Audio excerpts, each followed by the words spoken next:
అందరికి ఎట్లున్నారు? అందరూ మంచిగున్నారా? చాలా మందికి ఈ రీల్ బాగా కనెక్ట్ అవుతుంది. ఖచ్చితంగా మీరు షేర్ చేస్తారు ఈ వార్త చూసినాక. ఇక ముచ్చట ఏంటంటే, కొంతమంది పేరెంట్స్ చెప్తారు, మా ఓడు 15 ఏళ్ళు లేడు కానీ బండి రై అనుకుంటే ఎట్లా నడుతాడో తెలుసా, హే మా ఓడు కార్ నడుతాడు సూపరు అని ఇట్లా గొప్పగా చెప్పుకుంటారు. 14-15 ఏళ్ళు ఉన్నోళ్ళే మస్తు నడుపుతారని మస్తు మంది పేరెంట్స్ చాలా ప్రౌడ్గా చెప్పుకుంటున్నారు.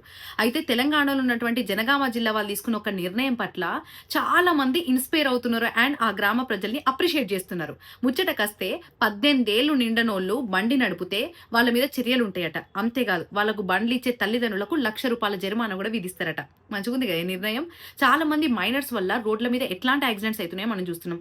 అంతెందుకు, 2 రోజుల క్రితం ఒక ఇద్దరు పిల్లలు స్కూటీ తీసుకొని స్కూటీ మీద పోకుండా ఎంత స్పీడ్లో పోయినరు, అంతే స్పీడ్లో ఒక కరెంటు స్తంభాన్ని ఢీకొట్టి అక్కడికక్కడనే పడిపోయినరు.